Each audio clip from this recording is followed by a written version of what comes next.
साथियों नमस्कार। Writ mains को लेकर लेवल 2 को लेकर ये पेपर है। देखिए पूरे 150 सवाल हैं। शुरू करते हैं सीधा पेपर को। देखिए आपका ज़्यादा समय नहीं जाए, पूरे 150 पेपर हैं, आप अपना आकलन जरूर करें परीक्षा से पहले। शुरू करते हैं। देखिए पहला सवाल काफ़ी अच्छा सवाल है और परीक्षा का पेपर लगभग ऐसा ही आएगा। देखिए निम्न में से कौन सा युग्म सही सुमेलित नहीं है। आपको थोड़ा समय दिया जाएगा अगर आप सही उत्तर देना चाहें तो।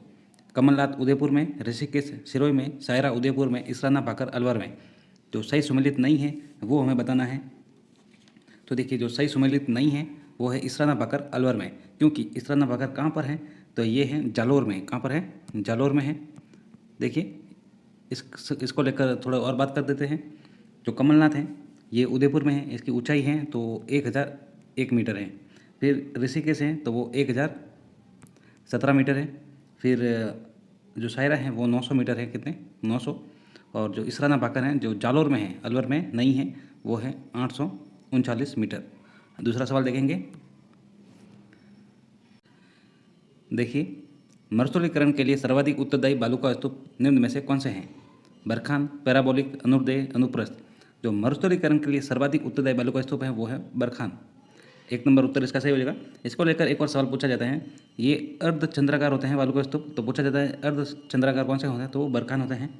याद रखेंगे। और ये सर्वाधिक कहाँ पर है तो ये शेखावटी में है, चूरू में है, निमका थाना सीकर में है, सूरतगढ़ में है। यहाँ पर मुख्यतः बरखान पाए जाते हैं। दूसरा सवाल देखेंगे। राजस्थान के किस जिले में 21 जून को सूर्य की किरणें सीधी पड़ती हैं? राजस्थान के किस जिले में 21 जून को सूर्य की किरणें जो सीधी पड़ती हैं? श्रीगंगानगर, धौलपुर, बांसवाड़ा, सिरोही। बताएं। तो जो 21 जून को सूर्य की किरणें सीधी पड़ती हैं वो पड़ती हैं बांसवाड़ा में। तो 3 नंबर उत्तर इसका राइट आंसर हो जाएगा। ये दिन साथियों राज्य में सबसे लंबा और गर्म दिन होता है 21 जून को। आगे देखेंगे। अम्लीय मृदा में सुधार के लिए निम्न में से किसका प्रयोग किया जाता है? अम्लीय मृदा में सुधार के लिए निम्न में से किसका प्रयोग किया जाता है? तो ये किया जाता है चूना का। 1 नंबर उत्तर इसका सही हो जाएगा। अगर अम्लीय मृदा का जो पीएच मान है वो 7 से कम होता है, याद रखेंगे। 70वीं वन रिपोर्ट 2021 के अनुसार राजस्थान के कुल वनावरण में सर्वाधिक वनावरण वाले जिले क्रमशः हैं। तो 70वीं वन रिपोर्ट है 2021 के अनुसार राजस्थान के कुल वनावरण में सर्वाधिक वनावरण वाले जिले, तो सर्वाधिक कौन कौन से हैं? तो देखिए ऑप्शन आपके सामने हैं। उदयपुर, चित्तौड़गढ़, अलवर, उदयपुर, अलवर, प्रतापगढ़, अलवर, उदयपुर, प्रतापगढ़, अलवर, प्रतापगढ़, उदयपुर। तो ये है उदयपुर, अलवर, प्रतापगढ़, याद रखेंगे। आगे देखिए। राजस्थान के कुल वन क्षेत्र के कितने प्रतिशत भाग पर उष्णकटिबंधीय शुष्क पर्णपाती वन पाए जाते हैं? राजस्थान के कुल वन क्षेत्र के कितने प्रतिशत भाग पर उष्णकटिबंधीय शुष्क पर्णपाती वन पाए जाते हैं? तो ऑप्शन आपके सामने हैं, बताएं। तो ये पाए जाते हैं 58.11% पर उष्णकटिबंधीय शुष्क पर्णपाती वन पाए जाते हैं। 3 नंबर उत्तर इसका सही हो जाएगा। साथियों अगर आप उत्तर देना चाहें तो एक बार वीडियो को पॉज कर दें, क्योंकि अगर हम ऑप्शंस बोलेंगे तो उसमें ज़्यादा समय चला जाएगा। इसके आगे बात करें तो अगर ये जो पतझड़ वन या उष्णकटिबंधीय शुष्क पर्णपाती वन है राज्य के दक्षिणी एवं दक्षिणी पूर्वी भाग में अरावली पर्वतमाला के ढालों पर पाए जाते हैं, याद रखेंगे। जयसमंद झील के संदर्भ में निम्न में से कौन सा कथन असत्य है? असत्य कथन को देखना है जयसमंद झील के बारे में। तो इस झील का निर्माण महाराणा जगत सिंह प्रथम ने करवाया नहीं, जगत सिंह प्रथम ने नहीं कराया। तो इनका जो निर्माण है वो मेवाड़ के महाराणा जय सिंह ने करवाया था। इसके आगे देखिए। ये राजस्थान की दूसरी सबसे बड़ी कृत्रिम झील है। क्या यह दूसरी सबसे बड़ी कृत्रिम झील है? नहीं, ये राजस्थान की सबसे बड़ी कृत्रिम मीठे पानी की झील है। राजस्थान की सबसे बड़ी है, दूसरी नहीं है ये। तो ये भी गलत हो जाएगा। इस झील पर 9 टापू बने हैं जिसमें सबसे बड़ा टापू प्यारी है। नहीं, जो सबसे बड़ा टापू है वो बाबा का भांगड़ा है और सबसे जो छोटा है वो है प्यारी। तो ये तीनों ही कथन असत्य है। तो ये ABC 3 नंबर उत्तर इसका सही हो जाएगा। कोठारी नदी का उद्गम स्थल है। कोठारी नदी का उद्गम स्थल है, बताए। अच्छा सवाल है। तो कोठारी नदी का उद्गम है वो दिवेर की पहाड़ियाँ हैं। 2 नंबर उत्तर इसका सही हो जाएगा। इसके बारे में अगर बात करें तो दिवेर की पहाड़ियाँ कहाँ पर है तो ये राजसमंद में है।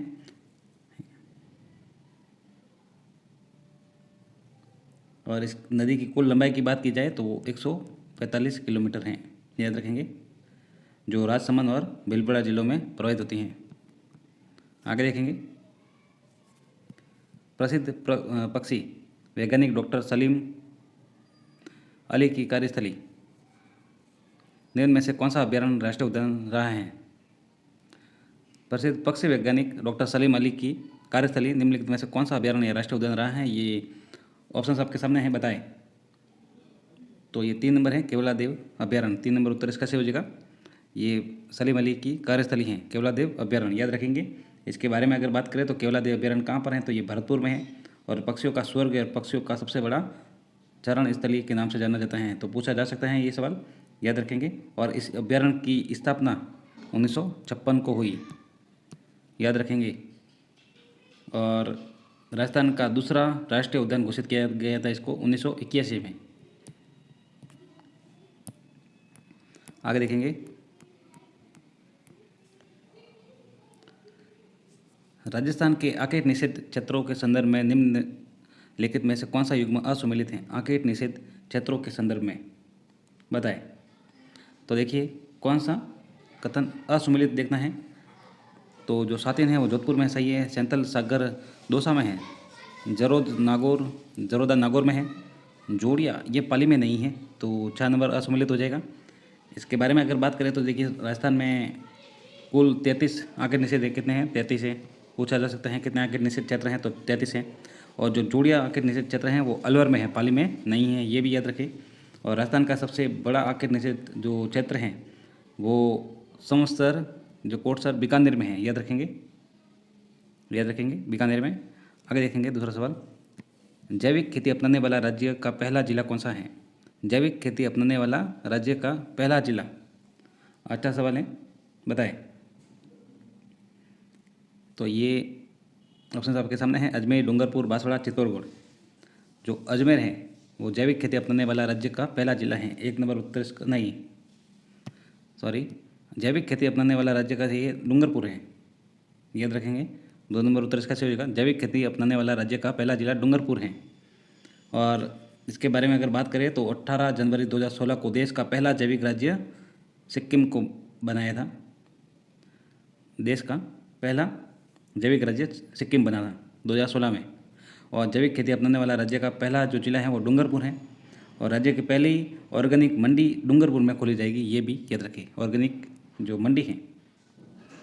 राज्य की जनसंख्या भारत की जनसंख्या का कितना प्रतिशत है? बार बार पूछा जाने वाला सवाल, राज्य की जनसंख्या भारत की जनसंख्या का कितना प्रतिशत है? तो ये 5.67%। 4 नंबर उत्तर इसका सही हो जाएगा।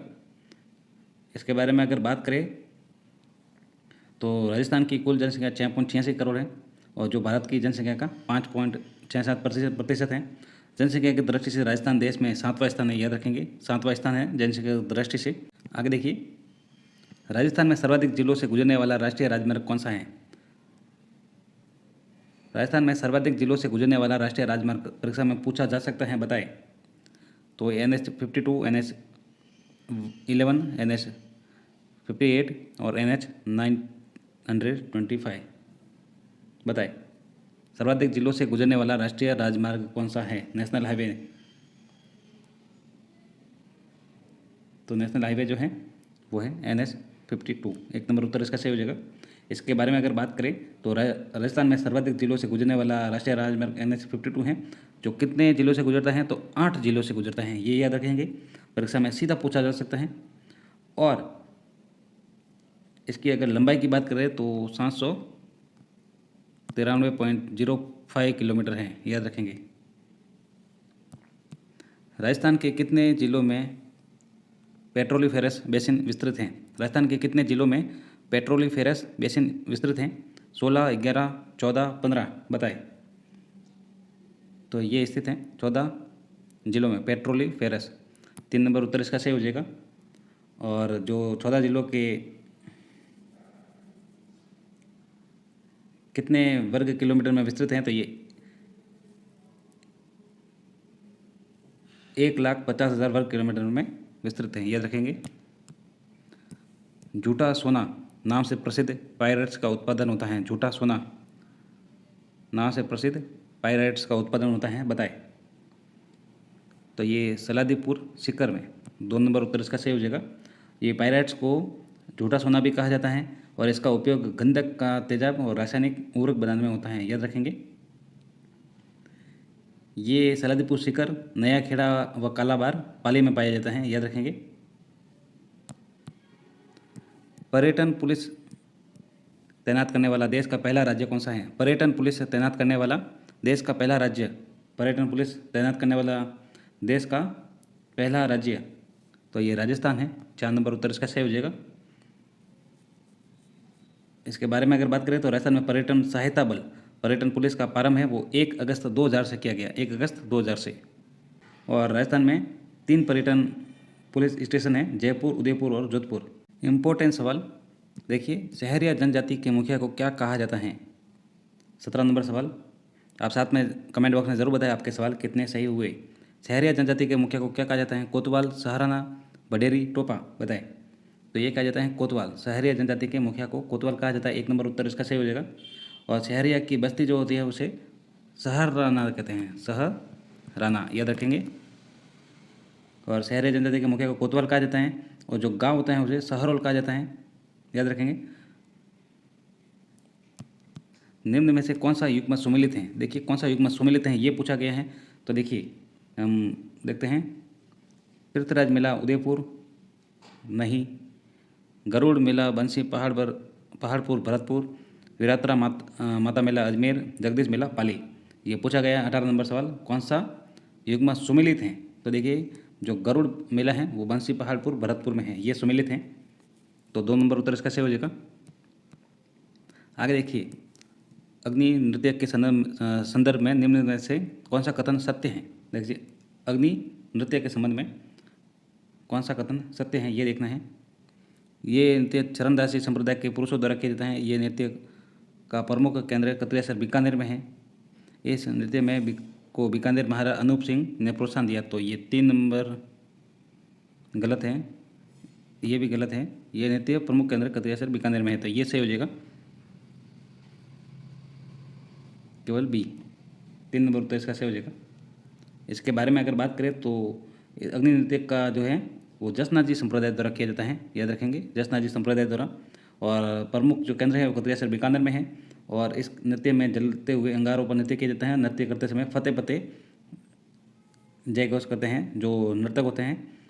इसके अलावा बीकानेर महाराजा गंगा सिंह ने इस नृत्य को प्रोत्साहन दिया था, गंगा सिंह ने दिया था, अनूप सिंह ने नहीं। भूरीलाल जी तथा गिरिराज जी प्रसाद का संबंध निम्न में से किस लोक नाट्य से हैं? बताएं। अच्छा सवाल है सभी, और परीक्षा का पेपर कुछ ऐसा ही आएगा, बताएं। भूरीलाल जी और गिरिराज जी प्रसाद जी का संबंध निम्न में से किस लोक नाट्य से है? तमाशा, गौरी, अली बख्श, सी ख्याल और नौटंकी। तो जो इनका संबंध है वो है नौटंकी से। 6 नंबर उत्तर इसका सही हो जाएगा। इसके बारे में बात करें तो नौटंकी भरतपुर क्षेत्र में लोकप्रिय हैं, पूछा जा सकता है, याद रखेंगे। जैसा कि मैंने आरबीएससी की जो बुक है 10th की सभी सवाल बताए गए हैं, फिर भी आप देखें। ये लोक नाट्य जो है तो हाथरस शैली से प्रभावित है, ये भी ये देखें। और इसके प्रवर्तक है भूरीलाल जी और इस कला का प्रमुख कलाकार है वो गिरिराज प्रसाद है। आगे देखेंगे, निम्नलिखित में से कौन सा एक सुशिर वाद्य यंत्र नहीं है? सुशिर वाद्य यंत्र नहीं है, बताएं। तो देखिए अलगोजा सुशिर है, बांसुरी सुशिर है, मोरछंग सुशिर है, मांदल नहीं है। 4 नंबर उत्तर इसका सही हो जाएगा। जो मांदल है वो अवनत या ताल वाद्य यंत्र है। इसके बारे में और बात करें तो ये शिव पार्वती का वाद्य यंत्र है जो मोल्ला राजसमंद का प्रसिद्ध है, याद रखेंगे। आगे देखिए, निम्नलिखित में से कौन सा युग्म असुमेलित है? असुमेलित युग्म देखना है। 22 नंबर सवाल आपके कितने सही हुआ कमेंट बॉक्स में बताते रहे। तो खेल का सामान हनुमानगढ़ सही है। गुप्तागिरी जयपुर अलवर, तहनिसा कला उदयपुर बाड़मेर, खेती के औजार नागौर। तो कौन सा असुमेलित है ये बताना है, आप साथ में कमेंट करते रहें, बताएं। तो देखिए सुमेलित कौन कौन से हैं? खेल का सामान हनुमानगढ़ सही है, गुप्तागिरी जयपुर अलवर ये भी सही है, खेती के औजार जो नागौर हैं ये भी सही है, तहनिसा कला उदयपुर बाड़मेर ये गलत हो जाएगा, असुमेलित। 3 नंबर उत्तर इसका सही हो जाएगा। निम्नलिखित में से किसका शासनकाल अलवर चित्र शैली का स्वर्ण काल माना जाता है? अलवर चित्र शैली का स्वर्ण काल माना जाता है विनय सिंह, शिवदान सिंह, उमेश सिंह, स्वरूप सिंह। तो ये विनय सिंह का जो काल है, विनय सिंह का तो शासनकाल अलवर चित्रशैली का स्वर्णकाल माना जाता है, याद रखेंगे। इसके समय बलदेव नामक चित्रकार ने गुलिस्तान नामक पुस्तक का चित्रण किया था, मूलचंद हाथीदांत का चित्रण किया था इन्हीं के समय। और महाराजा शिवदान सिंह के समय कोक शास्त्र नामक पुस्तक का चित्रण किया गया था। कांकनबाड़ी का किला कहाँ स्थित है? कई बार परीक्षा में पूछा गया सवाल, कांकनबाड़ी का किला कहाँ पर स्थित है? तो जयपुर, अलवर, अजमेर, भरतपुर बताया गया आपको सवाल ये। तो ये अलवर में स्थित है, 2 नंबर उत्तर इसका सही हो जाएगा। और जिसका निर्माण महाराजा मिर्जा राजा जय सिंह द्वारा करवाया गया। और मुगल सम्राट अकबर जो औरंगजेब है ने इस किले में दारा शिकोह को गिरफ्तार करके रखा था। सीधा पूछा जाता है कई बार कि औरंगजेब ने किस किले में दारा शिकोह को गिरफ्तार करके रखा था, तो वो कांकनवाड़ी का दुर्ग है अलवर में। निम्नलिखित में से कौन सी हवेली जैसलमेर में स्थित नहीं है? देखिए बताएं। पटुओं की हवेली, नथवल की हवेली, कुलधरा की हवेली, पुष्य हवेली। तो पटुओं की हवेली सीधे पूछे जाते हैं जैसलमेर में ही है। नथमल की हवेली भी जैसलमेर में है, कुलधरा की हवेली भी जैसलमेर में। पुष्य हवेली नहीं है, 4 नंबर उत्तर इसका सही हो जाएगा। ये जोधपुर की हवेली है, पुष्य हवेली जोधपुर की है। इसके अलावा भी जोधपुर की हवेली की बात की जाए तो बड़े मियाँ की हवेली है, पुष्य हवेली है, राकी हवेली है, पोखरण हवेली है, अजीत भवन पैलेस है। ये राजस्थान का प्रथम हेरिटेज होटल है, याद रखेंगे, अजीत भवन पैलेस। और एक खंबा महल अजीत सिंह ने इसका निर्माण कराया। और उमेद भवन चित्र पैलेस अकल रात कार्य का दौरान निर्माण कराया गया। ये सभी जोधपुर में है। आगे देखेंगे, निम्नलिखित में से किस लोक संत का जो संबंध है साबला गांव डूंगरपुर से है? इंपॉर्टेंट सवाल बताया गया आपको। सवाल बताए जो साबला गांव से संबंधित हैं वो कौन से हैं? संत मावजी, भक्त कवि दुर्लभ, नवलदास जी, राजा राम जी। जो साबला गांव डूंगरपुर से हैं संबंध वो है संत मावजी। इनका जन्म हुआ था साबला डूंगरपुर में। तो 1 नंबर उत्तर इसका सही हो जाएगा।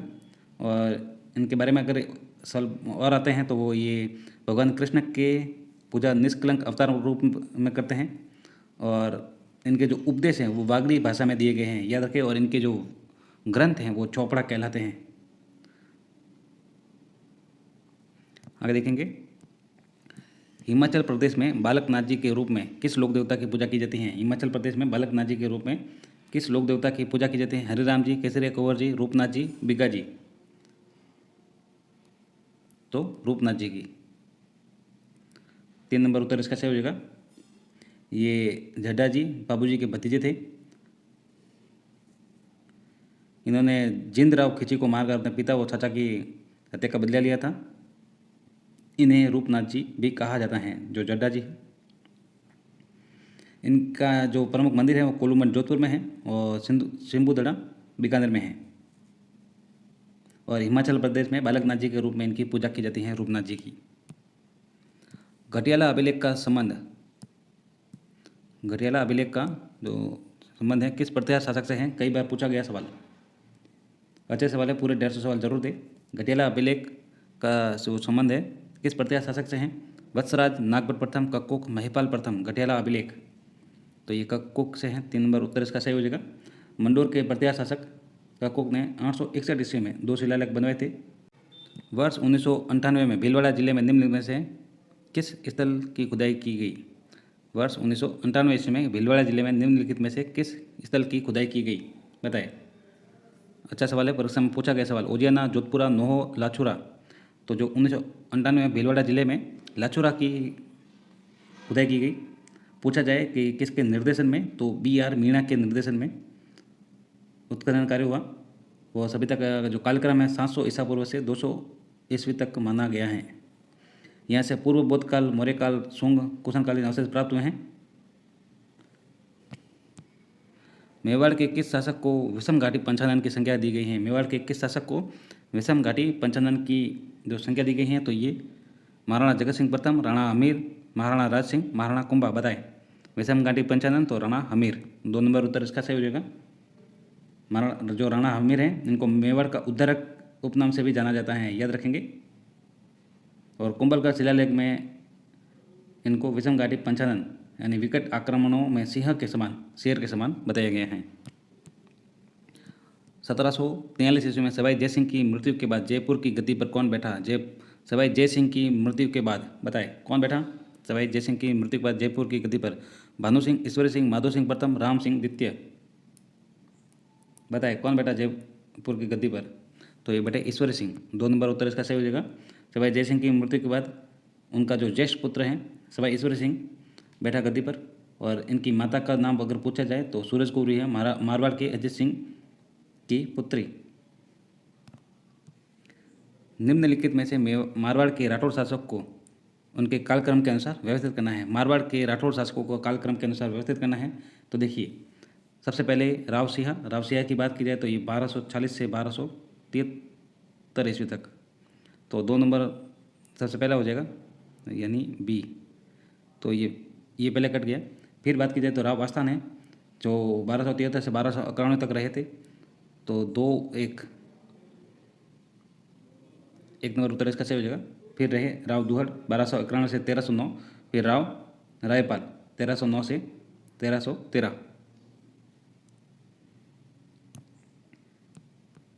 पद्मश्री पुरस्कार से सम्मानित होने वाली राजस्थान की प्रथम महिला व्यक्तित्व कौन है?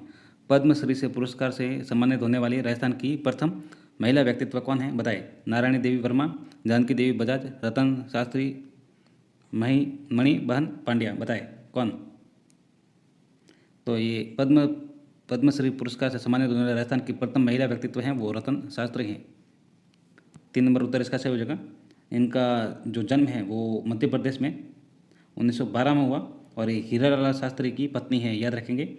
इनको पद्मश्री से पुरस्कार से सम्मानित किया गया। राजस्थान की प्रथम महिला व्यक्तित्व हैं। और एक और सवाल पूछा जाता है, जो टोंक के वनस्थली में शांताबाई शिक्षा कुटीर नामक विद्यालय की स्थापना की थी इन्होंने अपने पति हीरालाल शास्त्री के साथ, याद रखेंगे, बालिका शिक्षा हेतु, और वनस्थली विद्यापीठ के नाम से प्रसिद्ध हैं। और इसके अलावा अगर और बात की जाए तो 1939 में जयपुर राज्य प्रजामंडल के सत्याग्रह आंदोलन में सक्रिय रूप से भाग लिया था। जयपुर राज्य प्रजामंडल में पूछा जा सकता है रतन शास्त्री का संबंध किस प्रजामंडल से है? तो जयपुर प्रजामंडल से हैं। और इनको जो पद्मश्री हैं वो सरकार द्वारा 1955 में पद्मश्री और 1975 में पद्म विभूषण से नवाजा गए हैं।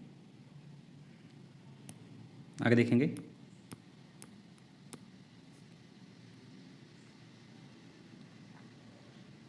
सवाल कैसे लगा कमेंट बॉक्स में जरूर बताएं। डाबी किसान आंदोलन में झंडा गीत गाते हुए कौन शहीद हुए? बताएं। डाबी हत्याकांड में, डाबी किसान आंदोलन में झंडा गीत गाते हुए कौन शहीद हुए? नानक जी भील, कृपाजी धाकड़, चुनीराम जी शर्मा, रुदाराम चौधरी। तो ये नानक जी भील हैं जो झंडा गीत गाते हुए शहीद हुए। 1 नंबर उत्तर इसका सही हो जाएगा। डाबी किसान आंदोलन का नेतृत्व राजस्थान सेवा संघ के सदस्य पंडित नैनूराम शर्मा ने किया। किसने किया? पंडित नैनूराम शर्मा ने। और 2 अप्रैल 1923 को बूंदी के किसानों की डाबी नामक स्थान पर सभा हुई थी। आगे देखेंगे। अगर इनके अलावा भी बात की जाए कौन शहीद हुआ था, तो ये नानक जी भील के साथ एक और शहीद हुए थे, देवीलाल गुज्जर, याद रखेंगे।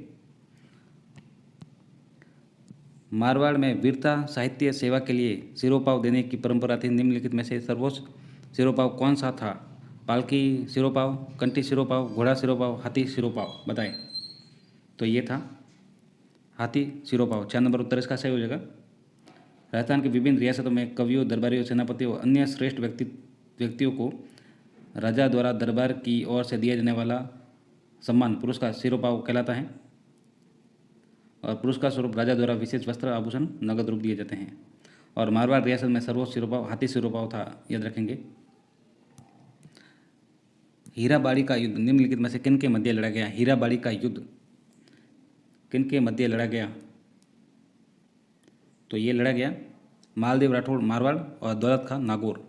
1 नंबर उत्तर इसका सही हो जाएगा।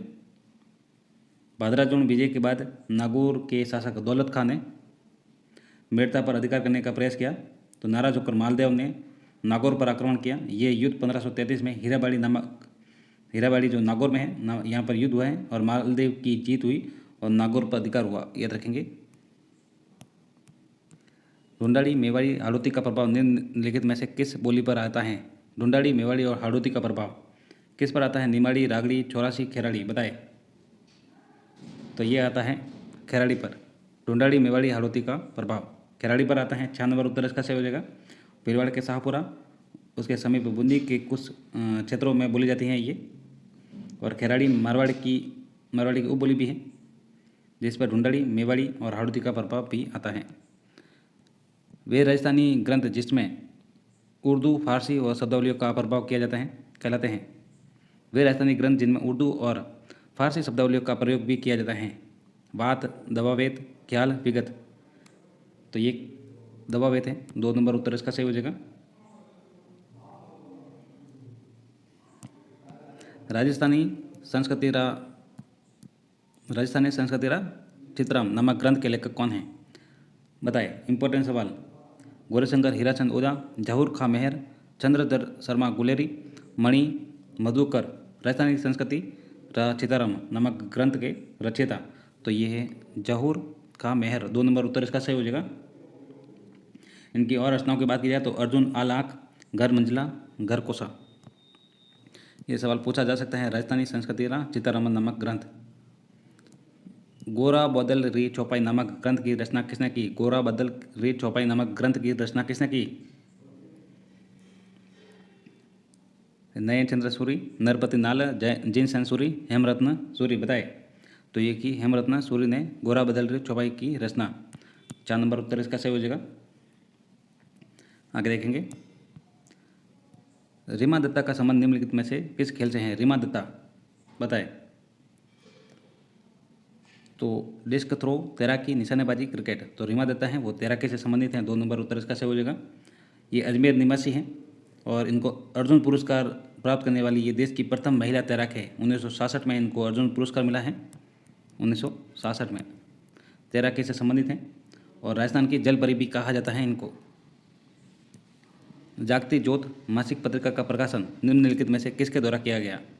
जागती ज्योत मासिक पत्रिका का प्रकाशन निम्नलिखित में से किसके द्वारा किया गया? ये आपके सामने ऑप्शन से बताएं।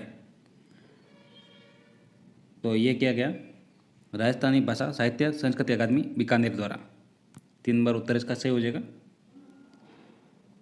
अगर इसकी और बात की जाए तो राजस्थानी भाषा साहित्य संस्कृति अकादमी की स्थापना है वो 1983 को की गई। 1983 को। ये सवाल अच्छा सवाल है, बार बार पूछा जाता है। जागती ज्योत मासिक पत्रिका का प्रकाशन। साथ में उत्तर देते रहें। राजस्थान का राज्य खेल कौन सा है? राजस्थान का राज्य खेल कौन सा है? Hockey, cricket, football, basketball. अगर आपको नहीं पता है तो ये बास्केटबॉल है। 4 नंबर उत्तर इसका सही हो जाएगा। और इसको राज्य खेल कब घोषित किया गया? तो 1948 को घोषित किया गया। 1948 को। गुप्तकालीन भ्रमर माता का मंदिर कहाँ पर स्थित है? गुप्तकालीन भ्रमर माता का मंदिर कहाँ पर स्थित है? तो ये छोटी सादड़ी में स्थित है। यूएनओ द्वारा चर्म उद्योग के विकास हेतु किस स्थान का चयन किया गया? यूएनओ द्वारा चर्म उद्योग के विकास हेतु किस स्थान का चयन किया गया? बताए। तो ये बड़ूगांव, नागौर को। 2 नंबर उत्तर इसका सही हो जाएगा। मुख्यमंत्री एकल नारी सम्मान पेंशन योजना के तहत 55 से 60 वर्ष तक की आयु वाली महिलाओं को प्रतिमाह कितने रुपए पेंशन प्रदान की जाती हैं? बताएं। तो ये 750 रुपये। 3 नंबर उत्तर इसका सही हो जाएगा। 18 से 55 तक 500 रुपये प्रतिमाह, 55 से 60 तक 750 रुपये प्रतिमाह, 60 से 75 हज़ार और 75 से अधिक जो है वो 1500 रुपये। और बात की जाती है तो मुख्यमंत्री एकल नारी सम्मान पेंशन योजना विधवा, तलाकशुदा और परित्यक्ता महिलाओं के लिए वर्ष 2013 से शुरू की गई। लंच विथ लाड़ो का संबंध किस जिला प्रशासन से है? लंच विथ लाड़ो का। बताए। तो इनका जो संबंध है वो झुंझुनू से है। 2 नंबर उत्तर इसका सही हो जाएगा। और ये वहाँ के जो कलेक्टर है झुंझुनू जिले के श्री दिनेश यादव द्वारा चलाई गई हैं। आगे देखेंगे। राजीव गांधी जल संचय योजना का कब प्रारंभ की गई? राजीव गांधी जल संचय योजना कब प्रारंभ की गई? ऑप्शन आपके सामने हैं। बताए। तो ये शुरू की गई 20 अगस्त 2019 को। 4 नंबर उत्तर इसका राइट आंसर हो जाएगा। राजीव गांधी जल संचय योजना। ये 33 जिलों के सभी 245 ब्लॉक के लगभग 4000 गाँवों में किया गया था। राज्यपाल अपना त्यागपत्र निम्नलिखित में से किसे देता है? राज्यपाल अपना त्यागपत्र किसे देता है? बार बार पूछे जाने वाला सवाल। प्रधानमंत्री को, मुख्यमंत्री को, राष्ट्रपति को, गृह मंत्री को बताएं। तो ये देता है राष्ट्रपति को। राज्यपाल अपना त्यागपत्र राष्ट्रपति को देता है। 3 नंबर उत्तर इसका सही हो जाएगा। और भारतीय संविधान के अनुच्छेद 156 में राज्यपाल की पदावधि का उल्लेख है, याद रखेंगे। और राज्यपाल राष्ट्रपति के प्रसाद पर्यंत पद धारण करेगा। और राज्यपाल राष्ट्रपति को संबोधित अपने हस्ताक्षर सहित लेख द्वारा अपना पद त्याग सकता है। संसद, विधानसभा, स्थानीय संस्थाओं के चुनाव का जिला स्तर पर नियंत्रण एवं प्रबंध कौन कर सकता है? संसद, विधानसभा एवं स्थानीय संस्थाओं के चुनाव का जिला स्तर पर नियंत्रण एवं प्रबंध कौन करता है बताएं। तो ये करता है जिलाधीश। 2 नंबर उत्तर इसका सही हो जाएगा। आगे देखेंगे, निम्नलिखित में से कौन सा युग्म सही सुमेलित नहीं है? कौन सा युग्म सही सुमेलित नहीं है बताएं। जो 166 में है, राज्य सरकार द्वारा कार्यवाही संचालन। 164 में राज्य के मंत्रियों के संबंधित प्रावधान। 167 में मुख्यमंत्री के कर्तव्य। 163 में मुख्यमंत्री का शपथ ग्रहण बताएं। कौन सा सही सुमेलित नहीं है? तो ये है 163। ये सही सुमेलित नहीं है। 4 नंबर उत्तर इसका सही हो जाएगा, क्योंकि 163 में राज्यपाल को सहायता एवं सलाह देने के लिए मंत्री परिषद का प्रावधान है। निःशुल्क एवं अनिवार्य बाल शिक्षा का अधिकार अधिनियम 2009 के संबंध में असत्य कथन देखना है, जो कथन सही नहीं है। देखिए, इनमें से माता पिता से किसी बालक का प्राकृतिक, सौतेला या दत्तक पिता माता अभिप्रेत हैं, तो ये तो सही है। इसमें असुविधाग्रस्त समूह से केवल अनुसूचित जाति व अनुसूचित जनजाति की बालिका अभिप्रेत हैं, तो ये असत्य हो जाएगा। 2 नंबर उत्तर इसका सही हो जाएगा। निःशुल्क एवं अनिवार्य बाल शिक्षा का अधिकार अधिनियम 2009 के अनुसार पहली कक्षा से 5वीं कक्षा के लिए 200 बालकों के ऊपर होने पर छात्र शिक्षकों का अनुपात क्या होगा? तो ऑप्शन आपके सामने हैं, बताएं। तो ये होगा, प्रधानाध्यापक को छोड़कर 40 से अधिक नहीं होगा। राजस्थान निःशुल्क एवं अनिवार्य बाल शिक्षा अधिकार अधिनियम 2011 के अनुसार प्रारंभिक शिक्षा के निदेशक हो गए, कौन हो गए बताएं। तो ये हो गए प्रारंभिक शिक्षा का विभागाध्यक्ष। 3 नंबर उत्तर इसका सही हो जाएगा। शिक्षा का अधिकार अधिनियम 2011 के अनुसार प्राथमिक विद्यालय होगा। 2011 के अनुसार प्राथमिक विद्यालय होगा कक्षा 1 से 8, कक्षा 1 से 3, कक्षा 1 से 5 और 3 से 5 बताएं। तो ये होगा कक्षा 1 से 5 तक। 3 नंबर उत्तर इसका सही हो जाएगा।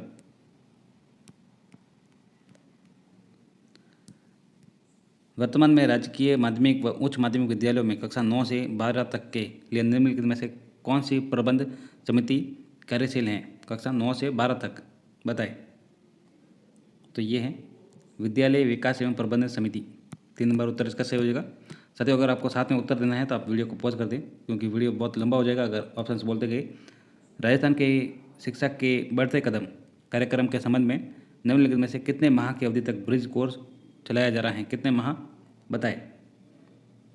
तो ब्रिज कोर्स जो चलाया जा रहा है वो है 3 माह तक। 2 नंबर उत्तर इसका सही हो जाएगा। राजस्थान के शिक्षा में बढ़ते कदम RKSMBK कोविड काल के दौरान अध्ययन में हुई क्षति की भरपाई के लिए स्कूली विद्यार्थियों के लिए 3 माह की अवधि तक ब्रिज कार्यक्रम चलाया जा रहा है। 2020 के बजट के दौरान मुख्यमंत्री अशोक गहलोत ने किस दिवस को नो बैग डे की घोषणा की बताएं। परीक्षा में पूछा जा सकता है। तो ये प्रत्येक शनिवार को। 1 नंबर उत्तर इसका सही हो जाएगा। 20 फरवरी 2020 को बजट भाषण के दौरान शिक्षा विभाग से संबंधित घोषणा बिंदु 97 के अंतर्गत ये प्रत्येक शनिवार को नो बैग डे घोषित किया गया। और 2022-23 में प्रत्येक सप्ताह में शनिवार का बस्ता मुक्त दिवस मनाया जाएगा, ये भी कहा गया। बस्ता यानी बैग। राजस्थान प्रारंभिक एवं माध्यमिक शिक्षा बीकानेर शिक्षा निदेशालय का गठन कब किया गया? राजस्थान प्रारंभिक एवं माध्यमिक शिक्षा बीकानेर शिक्षा निदेशालय का गठन कब किया गया? तो ये 1950 में। 1 नंबर उत्तर इसका सही हो जाएगा। आगे देखिए, अंतर्राष्ट्रीय महिला दिवस के अवसर पर राजस्थान की कितनी महिलाओं को नारी शक्ति पुरस्कार 2021 से सम्मानित किया गया बताएं। अच्छा सवाल है। 1, 2, 3, 4। अंतर्राष्ट्रीय महिला दिवस के अवसर पर राजस्थान की कितनी महिलाओं को नारी शक्ति पुरस्कार 2021 से सम्मानित किया गया? तो ये किया गया 1। 1 नंबर उत्तर इसका सही हो जाएगा। और बात की जाए तो जो राजस्थान की जो है मान और भजन लोक गीत गायिका बतुल बेगम इसमें शामिल थी और कुल 29 महिलाओं को नारी शक्ति पुरस्कार से सम्मानित किया गया था, जिसमें राजस्थान की एक महिला सम्मिलित थी। हाल ही में काजरी संस्थान जोधपुर द्वारा विकसित की गई नई किस्म डाइना किस पौधे से संबंधित है? डाइना बताएं। जीरा, खजूर, अंजीर, इसबगोल, तो ये अंजीर से संबंधित हैं डाइना। 3 नंबर उत्तर इसका सही हो जाएगा। जोधपुर द्वारा अंजीर की नई किस्म डाइना तैयार की गई है, याद रखेंगे। राजस्थान सरकार ने ग्रामीण महिलाओं को बुनियादी कार्यक्रमों और इंटरनेट प्रशिक्षण देने के लिए कंप्यूटर सखी प्रोग्राम किस जिले में लॉन्च किया? कंप्यूटर सखी प्रोग्राम बताएं। तो ये लॉन्च किया चूरू जिले में। 4 नंबर उत्तर इसका सही हो जाएगा, याद रखेंगे। राजस्थान सरकार द्वारा ग्रामीण महिलाओं को शिक्षित करने के लिए चूरू जिला प्रशासन ने कंप्यूटर सखी प्रोग्राम लॉन्च किया। कंप्यूटर सखी की शुरुआत राज्य जीविका और स्कूल शिक्षा विभाग के सहयोग से हुई। राज्य में महिलाओं की सामाजिक और आर्थिक उन्नति के लिए महिला निधि की शुरुआत कब से की गई? राज्य में महिलाओं की सामाजिक और आर्थिक उन्नति के लिए महिला निधि की शुरुआत कब से की गई? 26 अगस्त से। 2 नंबर उत्तर इसका सही हो जाएगा। इनका लोकार्पण हुआ 26 अगस्त को महिला सम्मान दिवस पर। और किसने किया? तो मुख्यमंत्री अशोक गहलोत जी द्वारा। और घोषणा कब की गई? तो 2022-23 में ये जो बजट था। और महिला निधि का जो संचालन है वो राजीविका द्वारा। हाल ही में आयोजित थॉमस कप 2022 का खिताब किस देश ने जीता? थॉमस कप किस देश ने जीता बताएं। Thailand, Thomas cup, Bharat, Malaysia, तो ये जीता भारत ने। 3 नंबर उत्तर इसका सही हो जाएगा। पुरुष बैडमिंटन टीम ने पहली बार थॉमस कप का खिताब जीता है और भारत ने 14 बार के चैंपियन इंडोनेशिया को हराया दिया है। पूछा जा सकता है कि जो विपक्ष में कौन था। और ये टूर्नामेंट बैंकॉक थाईलैंड में आयोजित किया गया था। इसके बारे में अगर असत्य कथन में पूछा जाए तो 16 देशों की टीम हिस्सा लेती हैं इस कप में। और थॉमस और उबेर कप पुरुषों और महिलाओं की राष्ट्रीय टीमों द्वारा खेले जाने वाला द्विवार्षिक अंतर्राष्ट्रीय बैडमिंटन चैंपियनशिप है। आगे देखेंगे।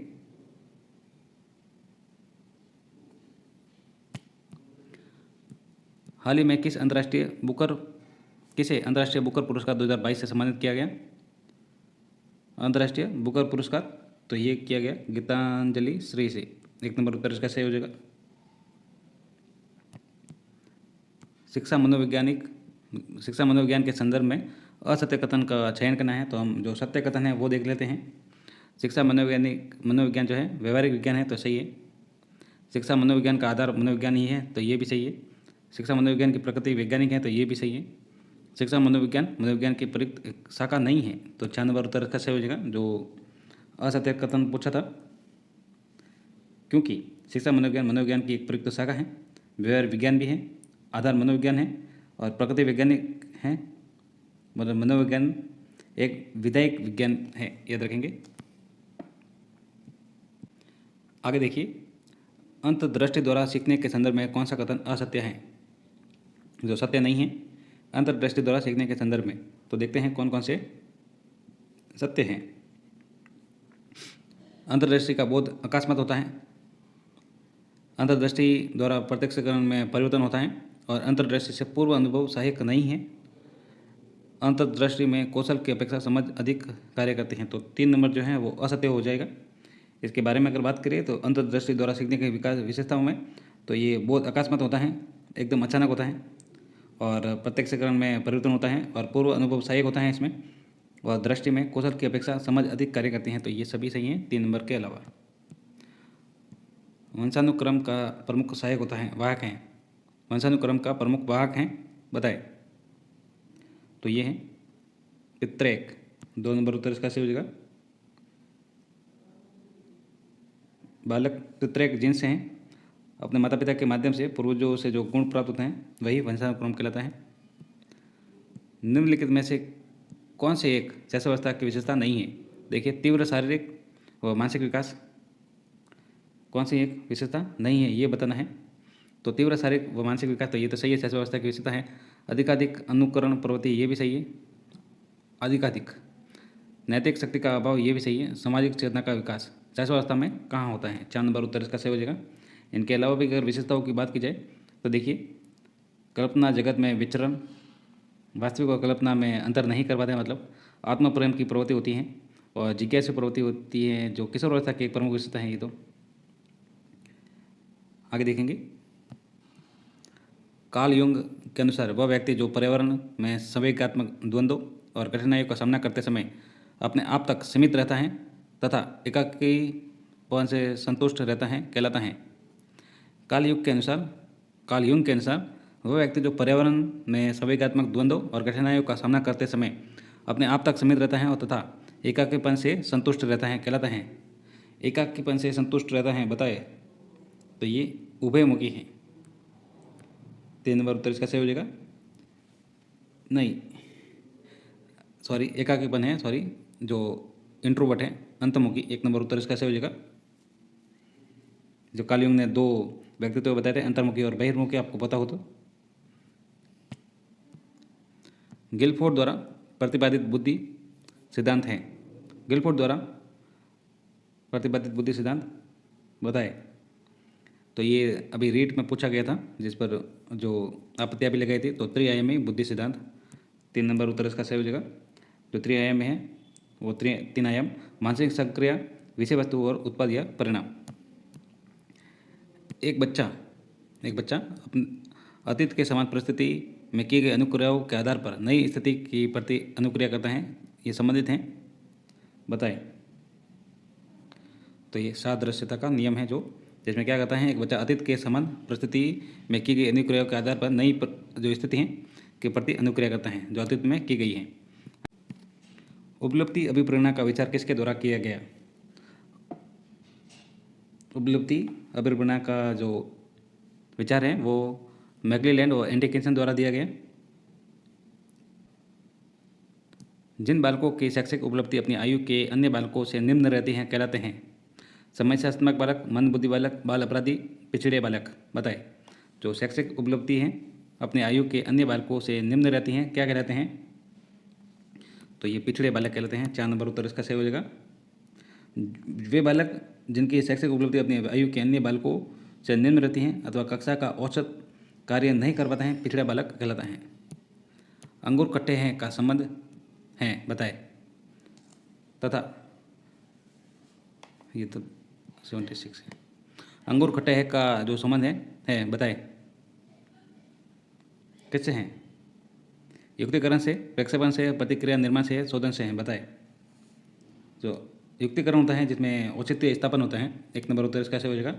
जिसमें क्या होता है, इस रक्षा युक्ति में व्यक्ति विभिन्न तर्क देकर अपने कार्य व्यवहार के उपयुक्त ठहराने का प्रयास करता है। आगे देखें, 76 नंबर, लिनक्स तथा माइक्रोसॉफ्ट विंडोज निम्नलिखित में से किसका उदाहरण है? सिस्टम सॉफ्टवेयर का, एप्लीकेशन सॉफ्टवेयर का, मालवेयर का, कंप्यूटरिंग का, बताए। सिस्टम सॉफ्टवेयर का है ये उदाहरण। 1 नंबर उत्तर इसका सही हो जाएगा। आगे देखेंगे, सूचना प्रौद्योगिकी में निजता का क्या अर्थ है? सूचना प्रौद्योगिकी में निजता का क्या अर्थ है?